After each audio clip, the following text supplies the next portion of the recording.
Winter, the undiscovered season.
Now, what made these tracks? Do you know?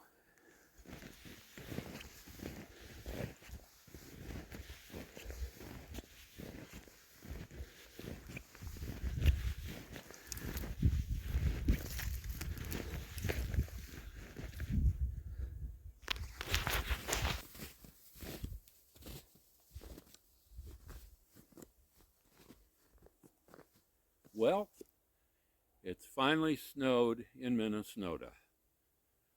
This is the Old Ranger, and I finally get to talk to you today about my favorite winter activity, snowshoeing. I love snowshoeing. I've been snowshoeing since I was 14 years old when my mother decided that our whole family needed more exercise and outfitted all 5 of us with snowshoes. The irony is that I don't think that she or my dad ever used them. I don't know if my sisters even did, but I did. And even though they were colossal, 60-inch Faber Hurons, designed for deep snow in vast open spaces. I use them in search and rescue. I use them to hike out to our tree farms, and I was hooked. I started cross-country skiing when Mom again went on one of her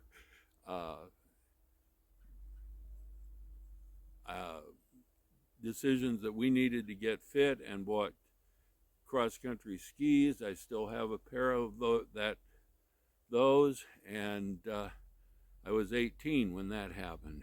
I would come home from Oklahoma. First couple of years I was down there, and I would ski out to the tree farm again. But the snowshoes were always easier, quieter, just because of the noise that the bindings make and that, and I enjoy them more. When I was a park ranger, I used to give snowshoe history talks at Lake Mariah for our winter family fun day. I would lead the snowshoe hikes, usually the short one that had an interpretive trail, so I could talk to people not just about the snowshoes they were wearing, but also about the natural environment around them. I like doing that. I still like doing that. If anyone watching wants a interpretive program, please contact me via the Snowshoeing Minnesota Facebook page or direct message on Facebook or here on YouTube. So I have 8 pairs of snowshoes, I believe. 3 of them are retired. 2 of them are in reserve, and the others are my active pair, basically 3 pair. The Iversons that I was wearing earlier in the video, as I was walking out to our woodlot. Uh, and these are my other primary pair, my Faber hybrids, and they're called hybrid because they have wood frames like my Iversons do, but they also have this decking like a modern snowshoe, which makes them very capable in soft snow and over long distances, particularly if I'm carrying a load. I call these my work snowshoes, even though I'm not uh, working for the DNR anymore, because I started carrying snowshoes because the snowmobile that I used to groom the ski trails at Sand Dunes State Forest had a bad tendency to mire in the snow or have mechanical problems. And the first time it happened, we had like a foot and a half of snow on the ground. And so I ended up having to slog through that even to get out to the road. And so from then on, I borrowed a pair of Prater aluminum frame decked shoes for a couple of outings from our selection at Lake Maria. And then I discovered these. These are made by the longtime snowshoe builder in Quebec, Faber Raquette, however the Canadians pronounce that. But anyhow, Faber snowshoes, and they saved me from that horrible slog out more than one time, which says something about snowmobiles and pulling trail groomers. In any event, snowshoeing opens up a broad horizon to me, to anyone who gets out on webs and enjoys discovering the world in winter. Was watching another YouTube video here the other day where the snowshoer mentioned how he saw tracks of deer, fox, ermine, or long-tailed weasels in winter coat. And I have done that as well. Just in the little walk I showed earlier, there were tracks from deer and squirrels, lots of squirrels. Our backyard is a haven for them. But there are things you see that you don't see from a snowmobile or even on cross-country skiing, except for places like sand dunes where you're out in the woods anyhow. So, contrary to what people may have told you about snowshoeing, you don't float over the snow. That's kind of a myth. What you do is you create a platform to walk on. Each step down, that decking on or webbing on your snowshoe creates a surface that will hold your weight. This is really good in cases of where you want to go out like on lake ice to ice fish, though I'm not sure why anybody other than my granddaughter would want to do that. But go out on lake ice, it gives you that much more protection. That spreads your weight over that much more of an area and makes it a safer excursion. It creates a platform that you walk on. You don't have to walk with your feet way out to the sides. These are both of these pair of snowshoes are modified bear paws. They pretty much have a normal stance and normal walking pace, normal step. As you saw in the walking video, they're fairly close together and very easy to maneuver in. I like to use a single ski pole or a hiking staff when I'm snowshoeing, because for a couple of reasons. One is balance. Now that I'm the age that I am, My balance is not as good as it was. My balance has never been good, but not as good as it was when I was 30, 40, 69. But it also, when you're going through the woods, and it's like today where there's lots of snow on the trees, uh, you can tap the branches and knock the snow off so it doesn't go down the back of your neck. Um, I always carry my pack with the 10 essentials, hydration, navigation, warmth, food, um, and the other stuff, a knife, um, or multi-tool, etc., etc., spare clothing. I do carry a rain jacket, one of those stuffable rain jackets, just to make sure that if this, my mountain parka that I'm wearing at the time gets wet, that I have, or the snow gets wet, that I have a way to cover it up. I also carry ice picks in there in case I do go out on a lake. I'm not really prone to do that, but you do cross streams and that when you're hiking in the backcountry of, say, Chequamegon, Nicolet, or Chippewa National Forests, and it's always handy to have those available if you're going to cross any sort of water.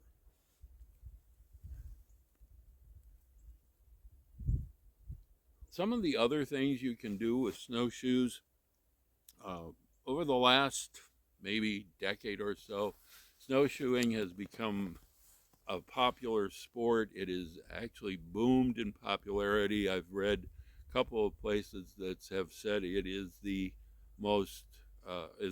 fastest growing winter sport, and I can understand why, having snowshoed most of my life. But snowshoe racing is a thing now. The National Snowshoe Racing Championships are this very weekend in eastern Wisconsin. They've been in Eau Claire the past few years, and there are people who come literally from all over the country, all over the world, to participate in these snowshoe races. Uh, Another thing you can do is to go and uh, take part in activities that you might not be able to do otherwise, nature hikes, or simply getting out and getting into your forest and enjoying all that winter has to offer as the undiscovered season.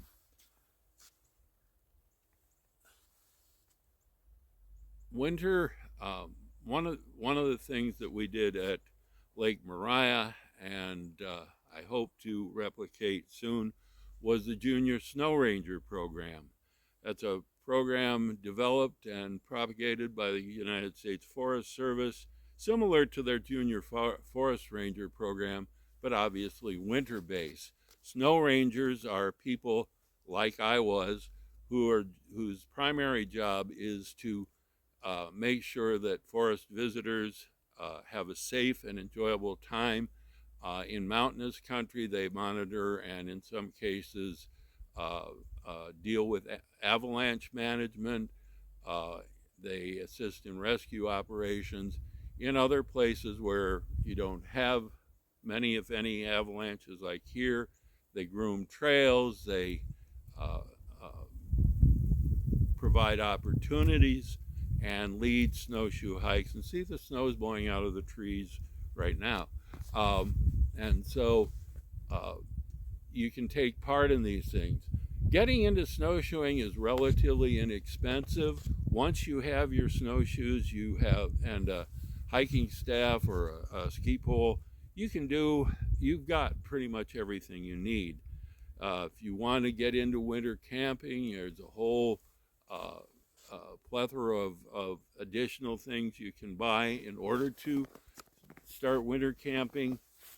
You can also get into travel or tours and get out and enjoy it.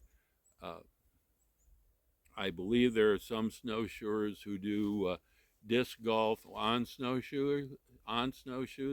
Haven't tried that one, but not beyond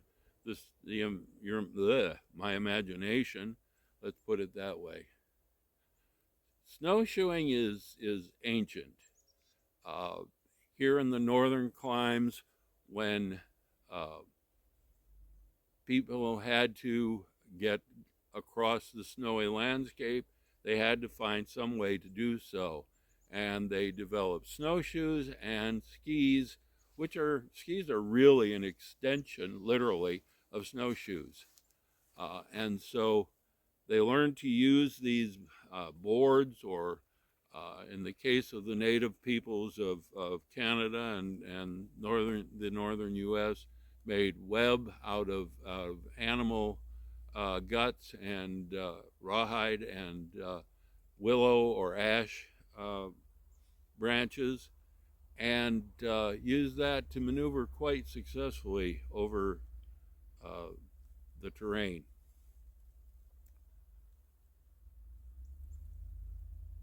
I have, as I said, a number of pairs. All of my snowshoes are wood framed. I prefer that to the so-called modern snowshoes. I've used, as I said, aluminum frame shoes when I was a ranger, but the reason that I prefer this is they are quieter. I feel they're a little less slippy, or I know most new snowshoes have cleats on them. The Fabers have that as well, but the Iversons, my older snowshoes, don't. I have cleats I can attach if the snow conditions require that, but it's quiet. It is the quietest thing to be out on snowshoes in the woods and hear nothing but your shoes compressing under you. So snowshoeing is great exercise. It's great aerobic workout. It burns sugar. Provides good cardiovascular workout. And I find that after I've been out snowshoeing, I have a whole better, nicer attitude toward pretty much everything, because this is so much fun. It is so peaceful. To me, it's relaxing. It is as maybe a little more relaxing than fly fishing. So I would encourage you, if you would like to try snowshoeing. Most of our state parks and even some county and regional parks have snowshoes available for rent. Lake Maria, where I used to work, they have both traditional style snowshoes in the Ojibwe style, which means that they have points at both ends, as well as decked shoes and solid piece shoes. Decked shoes like the Prater I mentioned earlier, or solid shoes like MSR or Atlas snowshoes are a solid piece of plastic, ballistic plastic or whatever, and try it out. Rent a pair of snowshoes, decide if you like them, try another pair, try the traditional pair. I would strongly recommend, if you're in the market for snowshoes, you try the traditional snowshoes. Iverson, the snowshoes that I'm wearing right now, are made here in the United States, in the UP of Michigan. There's another manufacturer in northern Minnesota that makes wooden toboggans as well as snowshoes. There's Wilderness Ways in the Twin Cities that make snowshoe kits, so you can make your own snowshoes with traditional frames. But snowshoeing on traditional snowshoes is both nostalgic and peaceful, and it's very, very enjoyable. So if you're in the market for snowshoes, I strongly recommend trying traditional snowshoes before you purchase any, whether it's newfangled or old style, I strongly recommend checking out old style, just so you know what the experience is like. Well, I'm glad that we finally have snow here. It gives us a chance to get out and enjoy Minnesota's undiscovered season quietly and find a little bit of peace away from the crowds and the machinery and snowmobiles and so forth and so on. I know my last podcast about my hawk skis, um, there was a lot of background noise because the parking lot and the uh, shelter there are right on the road. So it's kind of nice to be able to stand here. Yeah, there's noise in the distance, but here in Bradford Township, it's winter, it's nice, and there's snow, finally, snow to snowshoe on. So once again, I encourage you. I posted this on Facebook earlier this week. There is no such thing as bad weather, just poor clothing choices. So stay warm, have fun, and we'll see you next time. This is the Old Ranger on snowshoes.